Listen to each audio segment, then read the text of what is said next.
Good evening, everyone. Welcome to the American Sports Connection. I am your host, the one and only Joey Railroads. I'm here with my buddy Rygal. How's it going, dude? What's going on, man? Just trying to make it.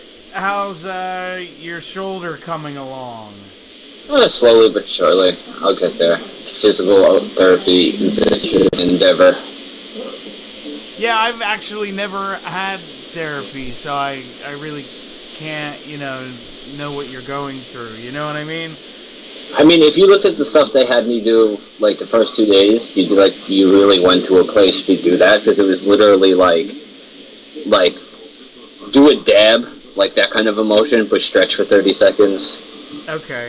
Like, that's one of them. Another one was, like, literally touching my shoulder and then extending my arm all the way down and touching close to my knee and then coming up and touching my shoulder. Like, there's really been not a lot that they've done. And today I ventured into other stuff like I was telling you, and I found that there are definitely places that I cannot move my arm more than like 2 or 3 degrees. Well, so, you'll slowly get back to where you were. Yeah, it's just going to take some time, so it's just torture. Thank God for painkillers. I have mine I'm going to take after the show to go to sleep. They gave me Dilaudid's. Oh, yeah, see, I am very happy with, well, I'm not happy because I hate taking them, but my oxys make sure I don't feel shit when I'm at physical therapy. Then I take one when I want to go to bed, and that's it. Yeah. But for the most part, I don't take them on the days that I don't have therapy because I don't need them. So yeah, I only take them when I go to bed. Yeah, I was doing that too. Help me through the night if I need it. Absolutely, I will just use melatonin instead because I know I have a history of getting addicted to things. That's something that thankfully you don't have to have on the forefront of your mind. So very good for that. I understand, dude. Since I figured we would talk about NXT first, since that's the most recent thing that went on. What did you think of the show this week? Pretty good. I actually had issues with my network the last 2 days where I couldn't queue things up. So I watched I really liked the Team DIY versus the Authors of Pain. Yes, I thought it was a really good match. Yeah, I was very surprised with the match that they put on instead of, like, this was a nice way of transition, because I always wonder, how are you going to take a team that's demolishing everybody and make them into a normal tag team just all of a sudden, like, where they can have competitive matches? Yeah. And last night was an excellent example of how it can be done right. So I think that's really, the first time that it wasn't a squash, or that it wasn't close to a squash. Yeah, I agree with you. The thing, I can't remember which one it was. The one that really impressed me from the Authors of Pain was the guy when he had both of them on, like, the one on his back, and then he had the other guy like a fall away slam. He's the one that really impresses me, Razor. So much so that I don't even remember the other guy's name. Yeah, I just remember that name, Razor, because it reminds me of the Ninja Turtles movie back in the day.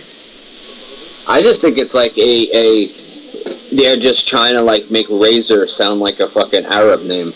Yeah. I was really impressed with that match, and even the sanity match wasn't too bad. Twice it would freeze right before that segment started, and I couldn't get it past there. I tried that, and that was on both my PC and on both my consoles. So I figured it was just a problem with the stream. Yeah. But yeah, no, that was actually a very impressive show of strength. He impresses me way more than the other guy does, because he looks like a monster. Just, like, the way he's built with the high shoulders and the low head, like, he has a Brodus Clay kind of gimmick. I mean, kind of built. Yeah. But he does things for a guy his size that he should not do. Oh, absolutely. And he's the one who took the snap suplex last night, right? Yeah, the German. Well, yeah. And he landed right on his fucking head. Well, yeah, that impressed me, that he took the landing and was still able to roll back enough to sell it that it looked like he landed on his head. Yeah. Because he took that on his shoulders, and then he was able just to roll his body back, which is, man, lightweights do that. Yeah. Like, that's hard body control. Once your body's on the floor, to have your momentum, to get yourself up and over your shoulders like that isn't an easy thing. Yeah, that's balance, that's coordination. So, yeah, I mean, if they do the right thing with him, like, this guy could potentially have a future. The other guy, he just doesn't do it for me. I mean, I think the other guy gets dwarfed by his own teammate. Yeah, well, you know that there's always, in tag teams, you'll have the Shawn Michaels of the tag team, or you'll have the Marty Jannetty. Yeah. Yeah, no, it's just, I didn't like him in the beginning. That one is growing on me. But if they can make him into a competitive tag team, because I'm not a big fan of squashes for a long time. I get what they're meant to do, but you have to have a way to get them out of that without looking weak. No, I agree with you. The thing I liked about the other match that you didn't see with Sanity and TM61 was TM61 won the match in like a... how do I want to say it? Like with a roll-up that, like, it didn't hurt Sanity in the long run. You know what I mean? Yeah. Like, that's what I liked. It was like a quick roll-up, and, like, they were trying to attack him, and they got away.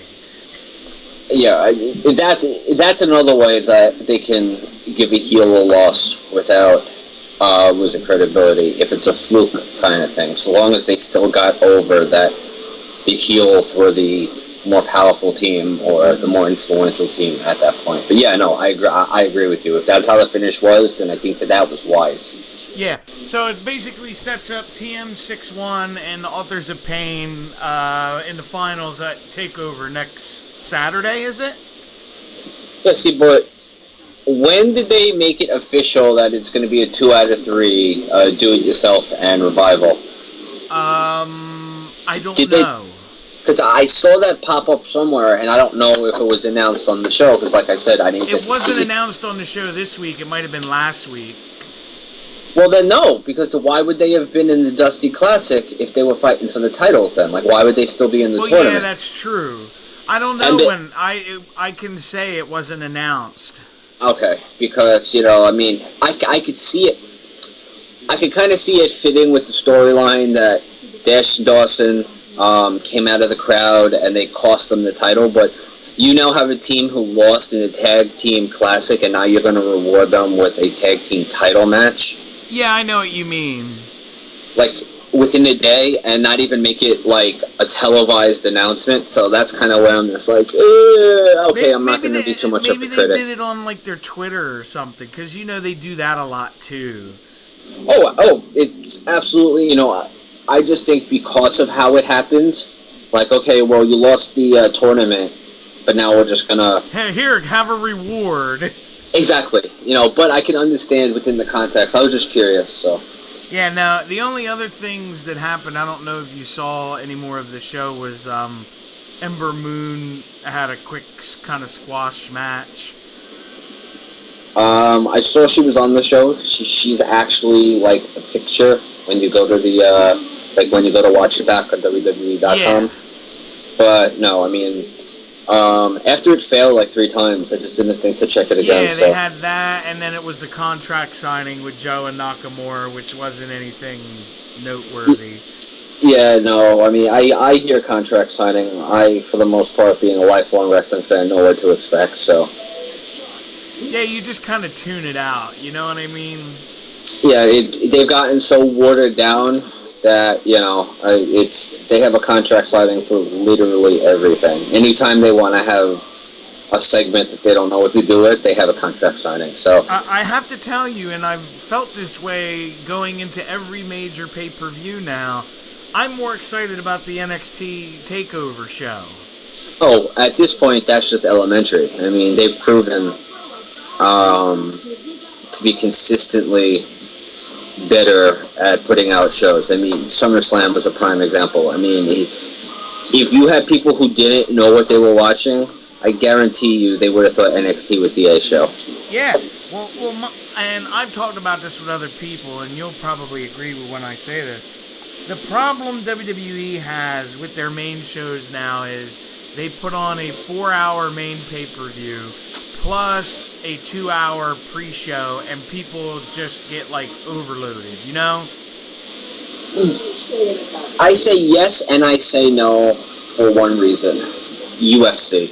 Okay. UFC shows are 8 to 10 hours long because you have the non-televised dark fights.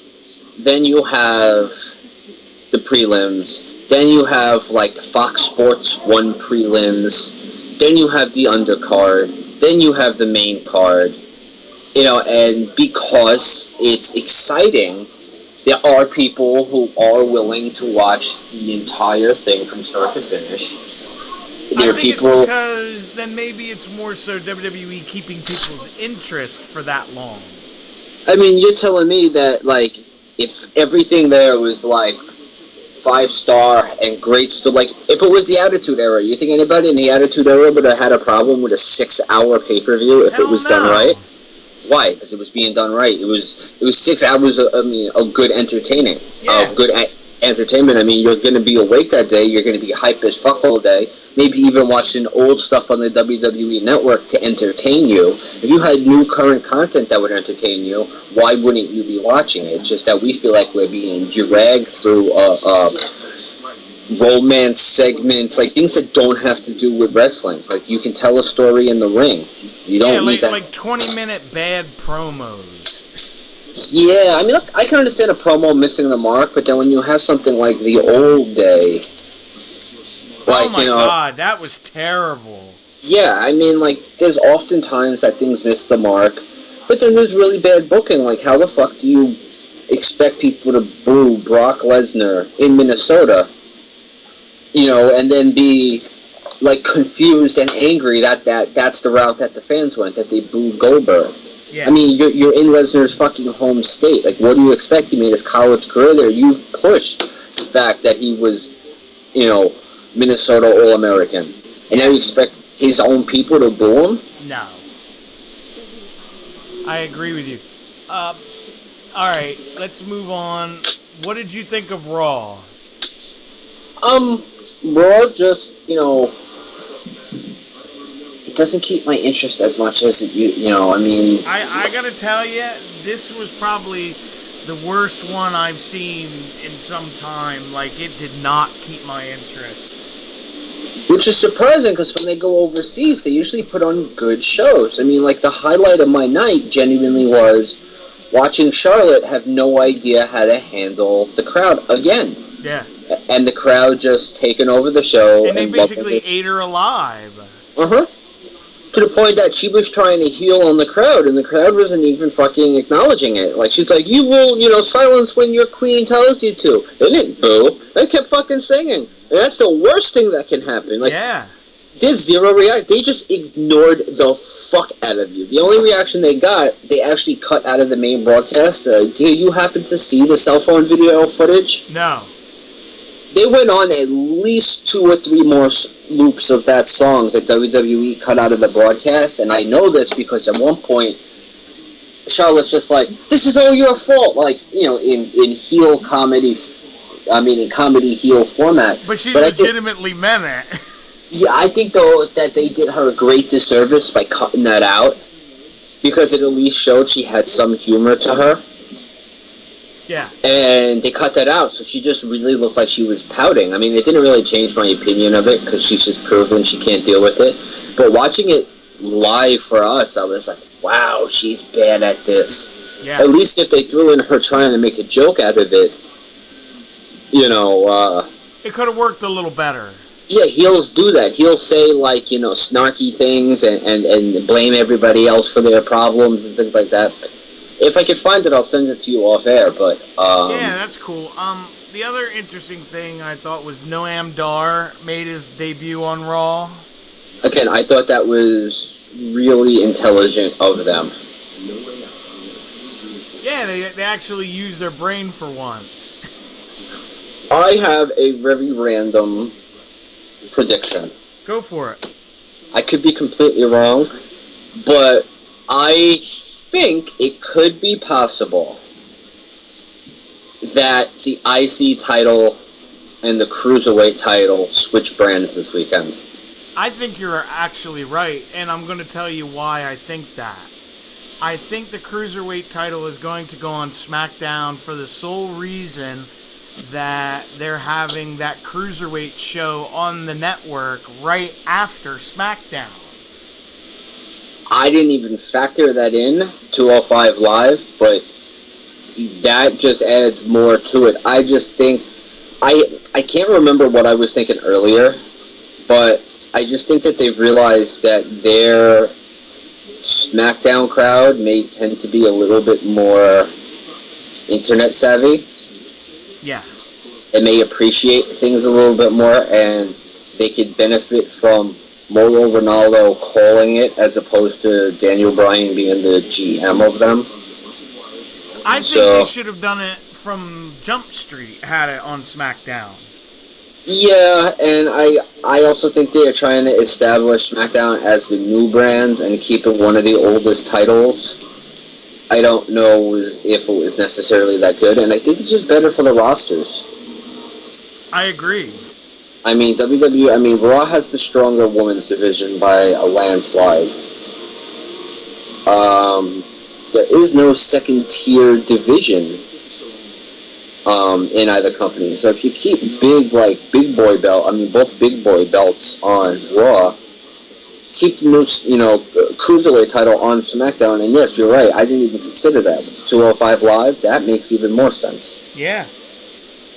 The other thing I thought that was interesting and shake your head moment was Lana addressing the crowd like she was in the United States. I don't explicitly remember that. Because when she comes on, I really don't pay attention. Yeah, well, she does like her heel, the only man that can have me and all this stuff, and she was like basically, if I remember correctly, telling like you stupid American fans to shut up or something, and I'm like, really? Yeah, well. Well, and then my other question was, I'm like, this was taped. I was like, you mean to tell me you couldn't redo that? Yeah, I think there was something else I said that about on Monday, where I was like, how the fuck did that make that to air if this is taped? But I forget what it was. Yeah, it's just like, can't you just like stop the cameras and cut it and redo it? I was just like, wow. They found a way to fucking edit Goldberg falling out of the replays. Oh my god, wasn't that terrible? Look, one time I can understand he's hyped as fuck, but let's see what happens from here. But yeah, that was terrible. Yeah, like it was really sloppy. I mean, go back and watch him come out. Watch him throw that kick at the end and compare it to how he used to. Man, he's using his whole back to throw that kick. He ain't throwing it. He is. That's it. He's leaning back and like his body's just lifting his leg up. Dude, the other thing I enjoyed was the match with Rusev and Sami Zayn. Yeah, they both can work really well. I think Rusev is kind of underappreciated as a worker. Well, so do I. Absolutely. I think he was stuck with such a stupid anti-American gimmick that people overlook like the work he puts in. Yeah, like he's gotten a lot better. Oh, absolutely. He wrestles like a big heel, like he's supposed to. Yeah, and he really knows how to get people like angry and fired up. You know what I mean? Oh yeah, he's great for heat. I really enjoyed that, and I enjoyed the main event. Specifically, which was the 5 Raw guys for Team Raw fighting each other. Yeah. Yeah, no, I like what they're doing with Braun. I really do. Did you watch the video I sent you of him? Oh yeah, no, that's impressive that a guy that big can. That was frightening that he could do that. I mean, keep in mind, Kane has done a Hurricanrana. Big Show has jumped off the top rope. There are things that these guys are capable of doing that will blow your mind that WWE just probably won't let them do often, because a guy like Braun doing a kip-up like that, you land the wrong way, your whole knee is going out. Oh, yeah. I just think it was so impressive because he's like, the cameras don't do him justice. Oh, absolutely not. No, he's a gigantic human being. He's a power lifter. Like, I found videos of him under his real name with him at like the Viking competition and stuff like that. That man's a fucking beast. Like Lance said, and Lance is a big guy. He saw him when he went and saw WWE Live up there, and he said he was dwarfed by him. Yeah, Strowman's a big guy. Yeah, I had read that too. Now that they mention it, there was rumors. I don't know if you had heard it, dude, of turning Rusev babyface at the beginning of the year. Yeah, I heard that as well. It'd be interesting. I kind of think they should just leave it be, personally, because we just mentioned he's a good heel and he's good at getting heat. Like, apparently they have big plans for him. It depends on how they do it. If he just becomes like remember maybe how Yokozuna did it, how bad that was back in the day? Didn't he become like a thug? I don't remember. But he, like, towards the end, he, like, turned on Cornette, and then, like, him and Fuji came out waving the American flag, and I'm like, oh, this is so bad. Yeah, you can't just take a anti-American hero and turn him babyface by saying, I love USA. No. Yeah, exactly. It's just like, wow.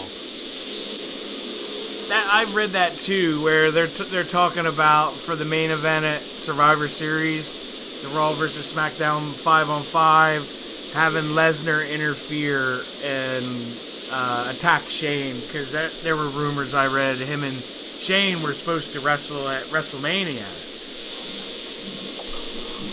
Yeah. Which I think is a big waste for Lesnar, but what are you gonna do? Yeah, well, Braun is 6'8", 385. Is he really? Jesus Christ. Yep. That's a big motherfucker.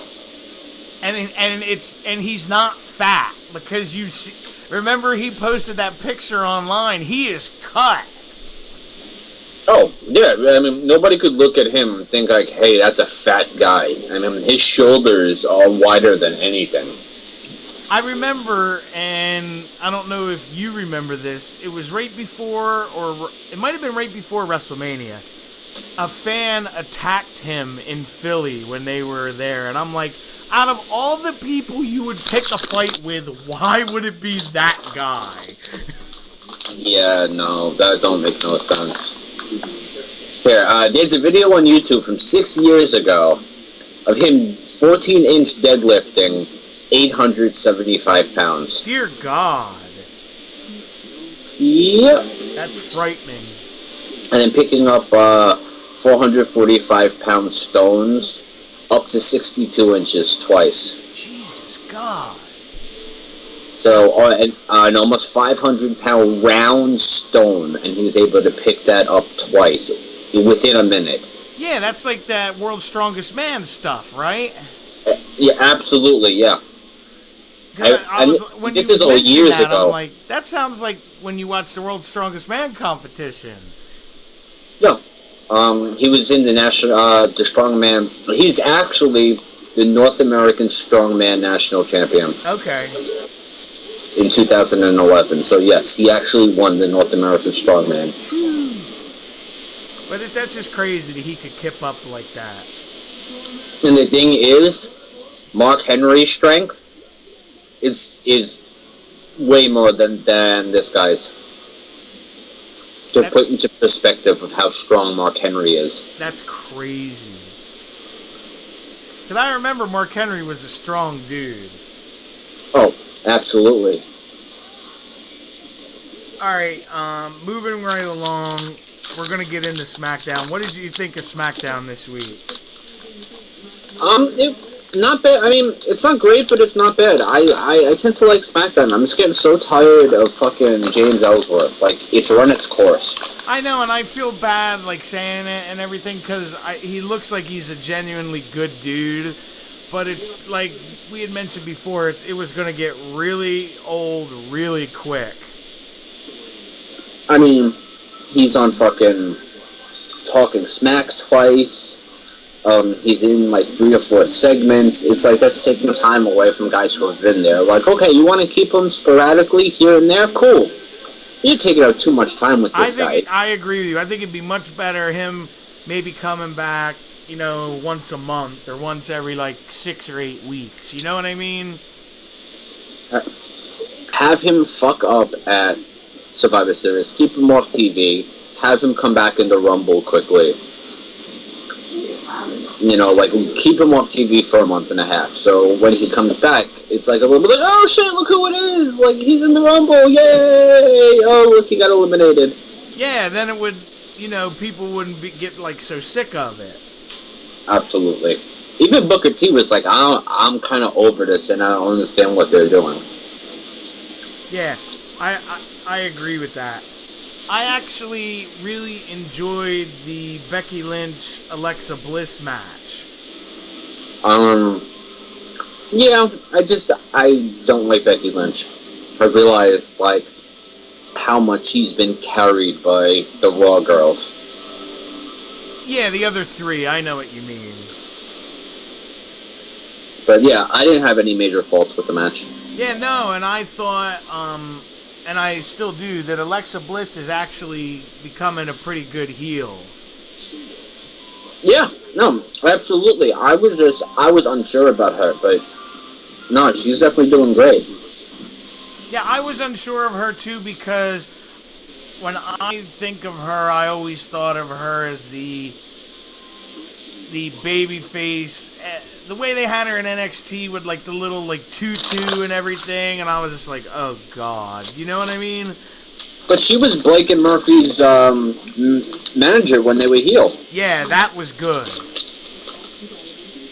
But yeah, no, I don't know, like, I don't want to see anything to do with Natty Neidhart. Like, I've been over her for like a decade.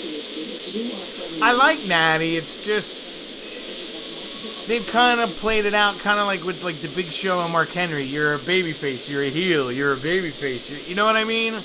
Yeah. Where like they've changed to good or bad so many times, it's like irrelevant now. Yeah, no, I agree.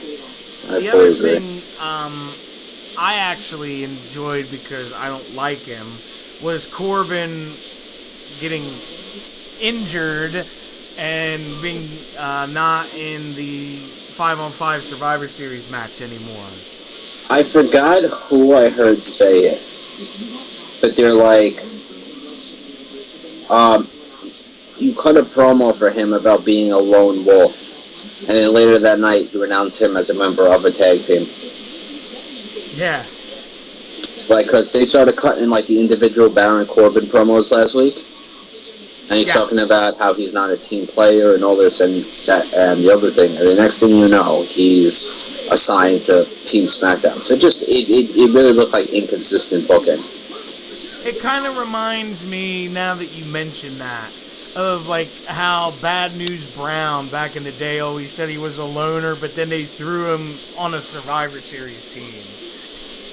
Yeah, I mean, especially when this is like you're trying to establish this guy's gimmick. You say he's the loner, and then you can have him on a team.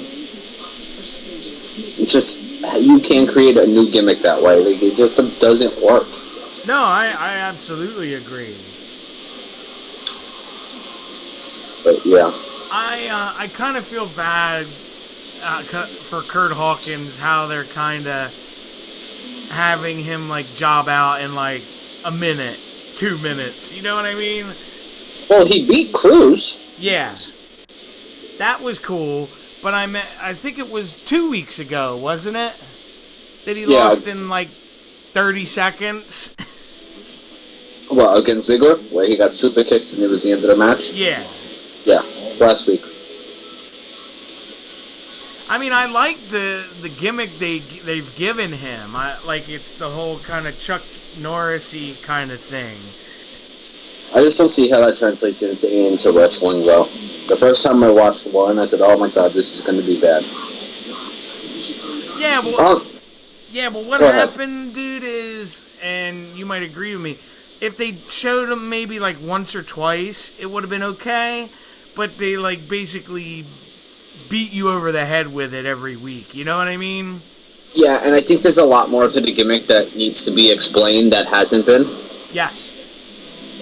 Because it's kind of just like, okay, I don't get what this is supposed to be.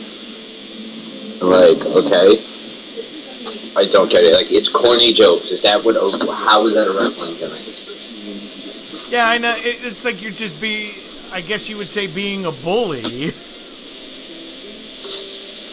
Yeah, it's just corny statements, though. So it's just like, I don't know what I'm supposed to be rooting for or rooting against.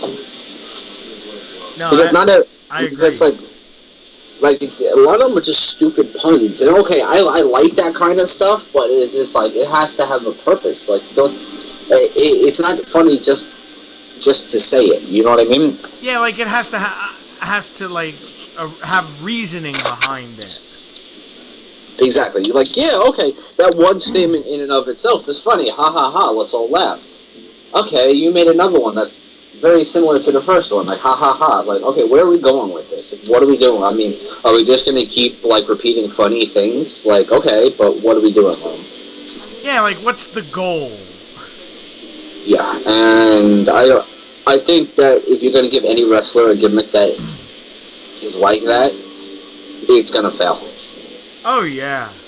Anything that you haven't properly introduced that can't be taken at face value, look at the Vaudevillains. They were a great niche tag team in NXT. Because they took the time to develop the characters and people cared and had them cut promos in character where it got their characters across more. They haven't done shit in the main roster. Yeah, I mean, remember, dude, last year they had their big moment in Brooklyn with Leva Bates where they won the tag titles. Yeah. And, like, everybody went nuts when they won them. Like, you know, they made them mean something. Like the Vaudevillains won the tag titles? Yeah. Were they?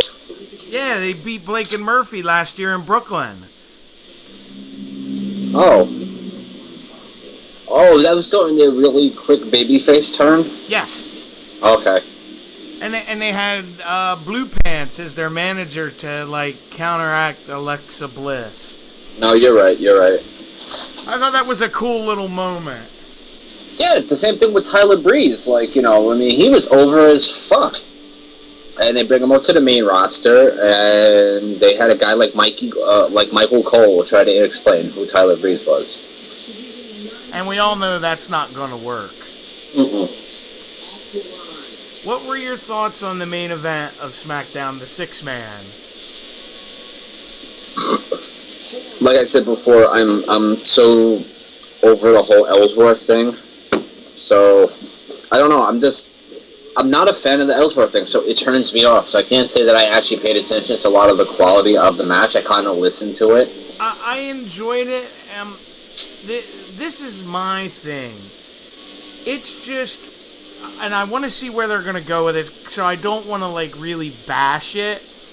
But to me, it's just really weird to see Orton now with the Wyatts. You know what? It's weird, but it's weird in a way that I want to know what they're going to do next. Yes. So I'm completely okay with it. Like, I think this is cool. Like, I want to see where they're going with it. And I'd be okay if in a year he's still a part of the Wyatts. I really would. If it can enhance him and enhance the Wyatts, like, I'm completely cool with that. Like, inevitably it's going to become Randy and Bray again. Right, well, I'm sure you've, read rumors that Vince wanted to have Orton and Styles for the belt to start 2017. So maybe, it leads to something where Orton wins the belt when he's with the Wyatts, and then him and Bray feud over it eventually. I don't know. I don't know. Like, how they're playing off like there's animosity between Harper and Orton? Yes. What if they would have joined and kicked Bray out, turned Bray face? I think that would work. But then again, you'd be stuck with a two-man Wyatt family. Neither of them named Wyatt. Or just give them a different name. I don't know. Yeah, I mean, I don't know. There needs to be more people in it in order for it to turn. I think, though, that's eventually where you have to go with Bray, is turn him babyface, because I think that's where his big run is going to come from. Well, I mean, they could have. I mean, if they would have done it right, he should be at least a former one-time champion. Yes. I mean, I think he should have been the one to beat Undertaker. We've discussed this at length before. I think it would have done more for him than anybody else. And even if he would have gotten the booze then, that would have done so much for his character. Yeah, because it would kind of be like Undertaker passing the torch to the next creepy Undertaker-like gimmick. Yeah, and like that's easily booked. Even him losing is easily booked if done right. Yeah. So I mean, it's not like they had to put a lot of thought into it, but I don't know. You remember before Bray got hurt, they tested the waters with him as a baby face. Yes. And then he messed up his calf or something with his legs. I don't remember what it was. And then he was out for a couple months, and then they just kind of put the kibosh on it. So it was kind of shitty timing. But I don't know about you, and this is just me. I'm not a fan of having Shane in the 5-on-5 Survivor Series match. I'm whatever. Yeah, no, I'm not. I don't see the point.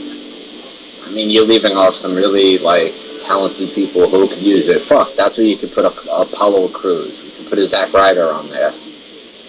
Yeah, there's so many young guys that have potential you could put on there. It just feels like a waste. I mean, I had read Orton wasn't even going to be there for Survivor Series, so I guess something changed. I mean, I think it's stupid that they didn't try to include a cruiserweight in there somewhere. They're on the main roster now. That's Raw. Have one over-the-top cruiserweight on there. Yeah. Or even have their own, I don't know if you do 5-on-5, but have, cruiserweights against each other. I don't even know if they have that many. Yeah, but you don't have any cruiserweights on SmackDown, so that would But yeah, at least throw one of them on the fucking team. Just to represent the division. Have one out of the 5 guys be a fucking cruiserweight guy. You want to start making them look like equals. You have them on your flagship show. Treat them like equals. You don't treat them like second-class citizens, basically. No, I agree. And then, what was I going to tell you? Now, I read with the 205 show, because that's, I don't know, when does that start? Soon. Well, anyway, I don't know if all those guys are signing WWE deals, long-term deals, but a lot of the guys I saw, they're trademarking their names, WWE. Well, it's November 29th. Okay, so it's right after Survivor Series. Right. No, November 29th is a Tuesday. It's right after Talking Smack. Right after SmackDown Live. Yeah, it's a week or so after the pay-per-view. Yeah. But anyway, they must be gonna try to start selling merch with these guys, because I read they trademarked Drew Gulak's name, Dorado, and a few others. Interesting. because I was talking about this with my another friend of mine, and I said, I wonder if that means the guys aren't going to be able to do independent shows anymore. It's possible. I said, well, if that's the case, they better pay you a pretty good chunk of money to take yourself off the indie scene, you know? No, I agree. Because Gulak now can go out and charge whatever, you know, and, you know, say he's been on WWE television and up his price. I mean, yeah, for the most part, yeah. I mean, not that I'm saying he is, but it's possible. Holy shit. What's the matter? I'm just randomly looking at things on YouTube, and I found fucking Corey Graves wrestling in the WWE from 2006. Yeah, remember him and Neville won the tag titles in NXT, I believe. No, this is 2006. Oh, wow. 10 years ago, as Sterling James Keenan. Jesus. Yeah, I'm just gonna send it to you. And you look Dude, at it later. I remember that, like, he was supposed to be, like, the face of NXT at one point, Corey Graves. Yeah, and then his concussions. Yeah. Hey, it's sad, but yeah, no, he's one of the smart ones who was like, fuck this, I can make a living talking. I've never, really, I've seen, like, a match or two, but I've never seen anything that, like, stood out where you're like, wow, you know what I mean? No, I agree. And I'm not, like, bashing the guy, it's just, I've never seen the excitement about him. I mean, I liked his look, if anything, and he always had kind of a charisma about him. But, yeah, I didn't know a lot about him from before. Yeah, I actually like him better as an announcer. Yeah, I just, you know, it would have been interesting to see where they went with him. I agree with you, because my son plays 2K15, WWE 2K15, because it's free on the PlayStation Network. And they have, like, an NXT, like, mode on there, and you can he's actually on there, like, you can play as him. Yeah. So I'm gonna have to definitely check out that match you sent me to see, you know, if it's any good or not. I don't know if it's any good, it's just he doesn't even look like, you know, I mean, I couldn't even tell you a good match, but it was a job match on fucking Raw. So, Raw. Hey, that's cool. So. I think it's cool, because I talked to, as I told you off air, Max Caster, the Creator Pro World Champion, and he told me he was actually on the Raw that was in Hartford, but they didn't, they were there, but they didn't use him. Yeah, same thing. Actually, Kevin worked a fucking WWE event. Yeah, that's true. I know he posted a picture of him and Dan Moff the night of Raw last week, and they weren't used, and then apparently they were used for the SmackDown tapings in the dark match, so... Okay, because it's usually WWE, I've noticed, they have the same, like, 4 or 5 guys from Myers School, usually there. Well, yeah, I know, the PWS guy, the former champion, Anthony Bowens, was part of the Gladiators who carried out Charlotte both at the pay-per-view and the next night. He's the guy on the front left. Yeah, that's true. I know, because I've seen him posted about 100 times. Yeah, I just think that's really neat that... and he even talked about it, for anyone that wants to check it out, on the page.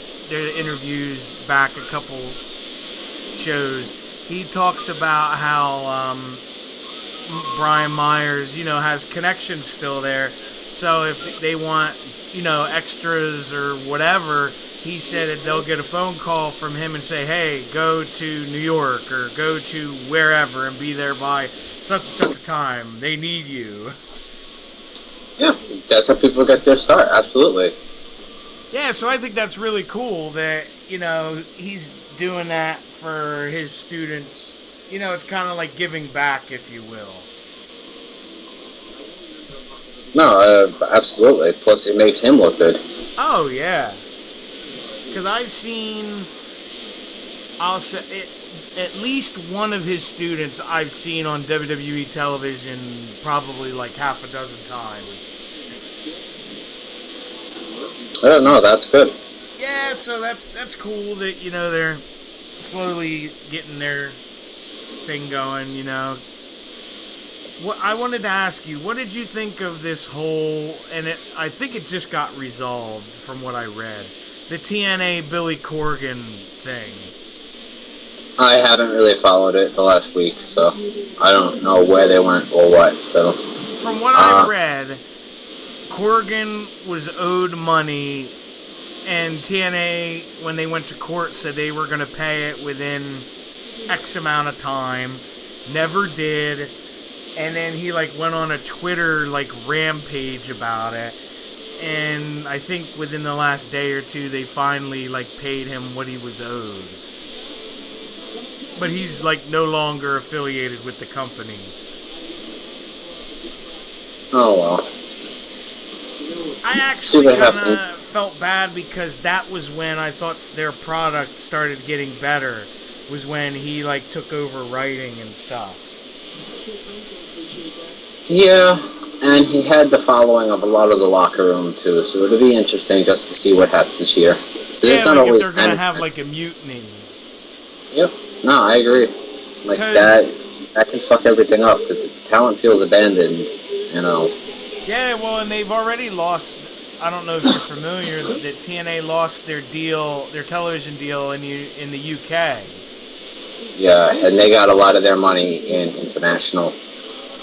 That's really going to hurt them because Dino said that I think it was last year, they usually had really strong tours over there where they had a lot of people, and apparently fans just got turned off by it as time has gone on, and they didn't have a really good tour last year, and they're not even going to tour over there in 2017.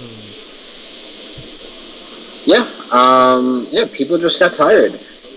I mean, things weren't getting better, so, you can only expect people to watch things for so long. Plus, it seems like British wrestling is kind of going through a boom right now, so. That's what I was just getting ready to say. They have their however many companies that are really putting on great shows that people would probably rather see than pay maybe top dollar to go see TNA.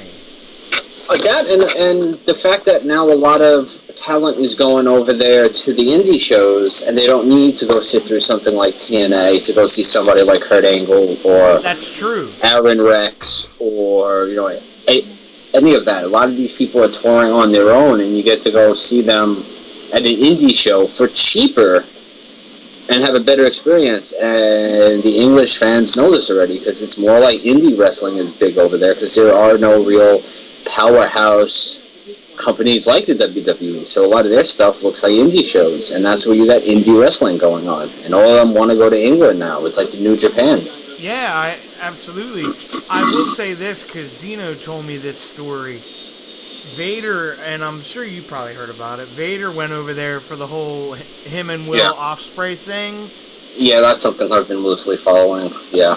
Well, Vader is notoriously known for being difficult to work with, and apparently he didn't even bring his gear with him to the UK, and he wrestled in a sweatsuit or or a jogging outfit, something ridiculous, and beat Ospreay, which I think is a joke in itself. And he could have made a lot of money over there, and now, from what Dino's told me, the UK promoters want nothing to do with him. Yeah, he went on a tirade like 2 weeks ago over something. I forget about what, but yeah, it was. Oh, I know exactly what you're talking about. It's that they have the footage of him beating Ospreay, and he tried to say that he made a deal with the promoter that he would be allowed to promote that DVD of it in the States, and they said, no, we never agreed to that. Yeah, that's exactly what it was, yeah. I remember now that you mention it. He went like psycho over that. Yeah, and that really rubbed people the wrong way. Oh, yeah, and now they don't want him back over there, and he's probably cost himself a ton of money. Yeah, and he really, because he also went on a tirade about the fans, said he was a legend and they shouldn't have been cheering at him like that. They were like, fuck you, Vader, fuck you, Vader. Well, he doesn't, when you act the way he did, he's not going to help himself, you know what I mean?